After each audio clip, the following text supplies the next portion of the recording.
Hello everyone, how are you? Welcome to my Sonadhar channel. আজকে এনেছি rainbow dish ice cream. এই গ্রীষ্মের দাবদাহে প্রথমেই চৈত্র সংক্রান্তি, তারপরেই আছে বৈশাখী মেলা। এই বৈশাখী মেলা চৈত্র সংক্রান্তিতে আমরা প্রথমেই আমাদের তৃষ্ণা মেটাতে প্রথমে আইসক্রিমের নামটা আমাদের মুখে পড়ে। আর আইসক্রিমটা কখন চুষতে চুষতে পেন্সিলের হিলের মতো হয়ে যায় আমরা বুঝতেই পারি না, তখন মনটা বড্ড খারাপ লাগে। একদম খারাপ করবেন না, বাড়িতেই এরকম রেনবো আইসক্রিম বানিয়ে নিন আর মনের তৃষ্ণা আর নিজের মনের জ্বালা মিটিয়ে নিন। তাহলে চলে আসুন আমরা মেন পয়েন্টে কাম ব্যাক করি। প্রথমে আমি দেখুন ফুল ফ্যাট ক্রিম নিয়ে নিয়েছি। যে কোনো ব্র্যান্ডের দুধ নিতে পারেন, অবশ্য ফুল ফ্যাট ক্রিম হলেই এটা খুব ভালো হয়, এই আইসক্রিমটা বানাতে খুব সুন্দর হয়। প্রথমে আমি বাজার থেকে একদম কিছুই কিনিনি, আমি বাড়িতেই সব থাকা জিনিস দেখে আমি করেছি। কিছু গুঁড়ো দুধ আমি ওর সঙ্গে অ্যাড করে দিলাম। তাহলে দুধের সঙ্গে আমি ফুল ফ্যাট ক্রিম লিকুইড দুধের সঙ্গে আমি কিছু গুঁড়ো দুধ অ্যাড করে দিলাম। দিলে দুধটা অনেক গাঢ়ত্ব বেড়ে যাবে। এবার আমি এটা ফোটাতে দিয়েছি, দেখুন বলক দিয়েছে। এটার উপরে একটা উতলিয়ে ওপরে যে শটটা দেখুন কেমন ভেসে উঠেছে। অবশ্য বন্ধুরা এই জালটা খুবই কম দেবেন, জালটা একদম বেশি দেবেন না। দেখুন আস্তে আস্তে জাল দেবেন, ওই জালেতে যে শটটা ওখানে জমবে ওই শটটাই আমি ক্রিম তৈরি করব। বাড়িতেই আধসে একসে দুধ থাকলেই এরকম সুন্দর একটা রেনবো আইসক্রিম বানিয়ে নিতে পারবেন।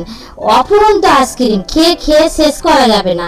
দেখুন আমি খুব দুধটা আস্তে আস্তে জাল দিয়ে দেখুন এই শটটা যে ভেসে উঠেছে, শটটা আমি চামচে করে আমি সংগ্রহ করছি। এটা কিন্তু আমি পরপর টানা দুদিন ধরে আমি শটটা সংগ্রহ করেছি, একদিনে হয়নি। তারপরে আমি আবার পরের দিনেও আবার আমি দুধ নিয়েছি, দুধ নিয়ে আরও 1 লিটার দুধ নিয়ে আমি এই শটটা সংগ্রহ করেছি। প্রায় 2 লিটার আমার দুধ নেওয়া হয়েছে।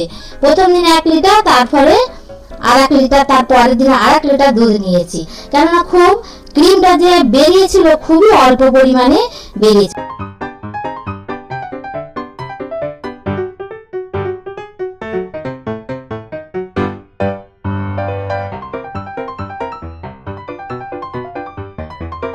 বন্ধুরা এই ভিডিওটি না টেনে প্রথম থেকে শেষ অবধি দেখার অনুরোধ রইল।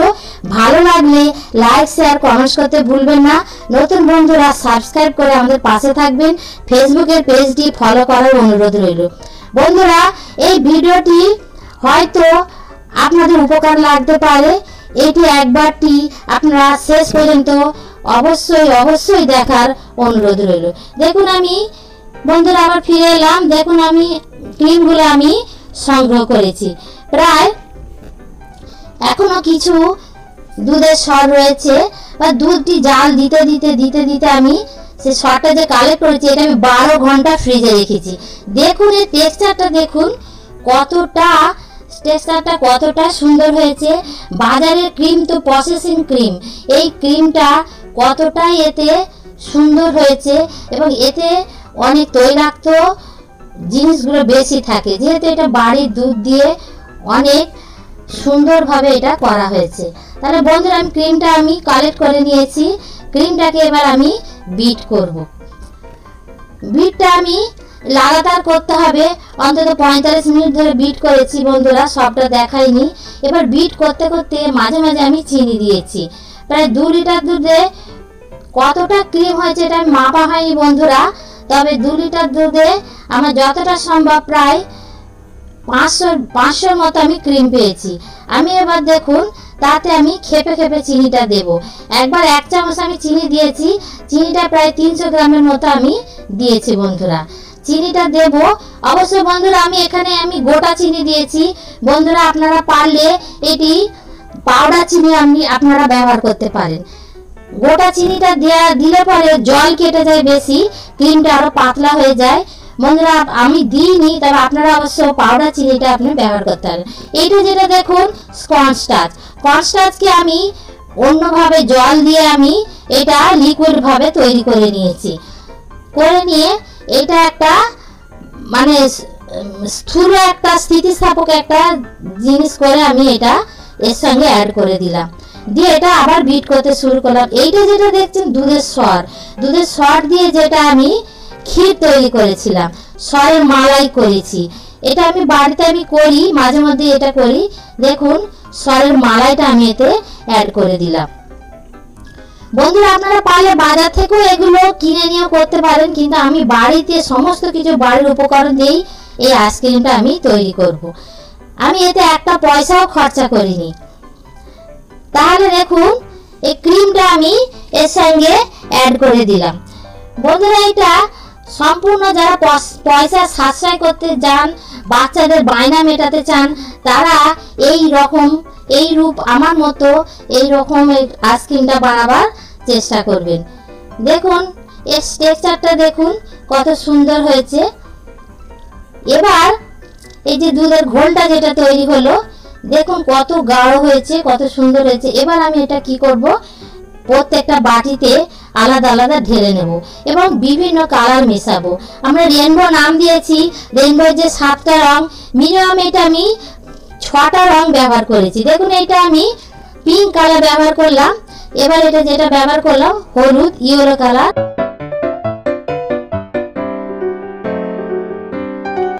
এইরকম আইসক্রিম আপনারা কোন অনুষ্ঠান বাড়িতে আপনারা কাপেতে খেয়ে থাকেন, এরকম যদি আপনি ডিশ আইসক্রিম বানান, প্রচুর পরিমাণে আইসক্রিম হবে, অপরন্ত আইসক্রিম হবে।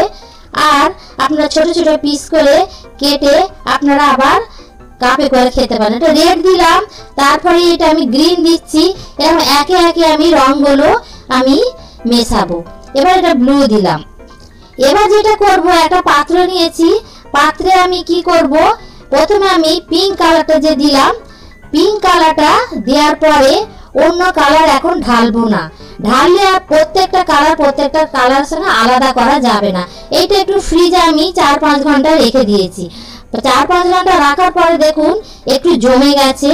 একটু জমে এলে এইটা তখন আর একটা কালার ঢালবেন। বন্ধুরা এটা একটু সময় সাপেক্ষ বটে, একটু ধৈর্যের একটা কাজ, কিন্তু এইটা একটু সময় ধরে যদি আপনারা এইটা আইসক্রিমটা ফ্রোজেন করেন, তাহলে এটা খেতেও যেমন ভালো তেমন দেখতে অপরূপ।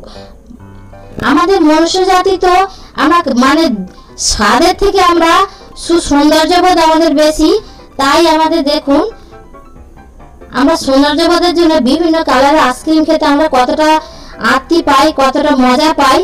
এবার আমি একে একে সব কালারগুলো দিয়েছি, কিন্তু কালারগুলো জমে যাওয়ার পরে আর একটা কালার আমি অ্যাড করেছি। এবার রেড কালারটা দিলাম, প্রত্যেকটা কালার দিলাম। বন্ধুরা দেখে বুঝতে, রেড কালারটা দেওয়ার পরে এর উপরে আমি ব্লু কালার দিয়েছি। প্রায় 8 ঘন্টা ফ্রিজে রাখার পর ফেরত এসেছি। চারদিকটা আমি একটু দেখুন। এবার এটাকে আমি ডিমোল্ড করব। চারদিকটা আমি ছুরি দিয়ে একটুখানি ধারটা ছাড়িয়ে নিয়ে এটা আমি ডিমোল্ড করব। বন্ধুরা এই আইসক্রিমটা আপনাদের কোনো কাজ বাড়িতে যদি আপনারা কাপ আইসক্রিমের বদলে যদি এরকম ডিশ আইসক্রিম দেন, তাহলে কেমন লাগবে বলুন তো।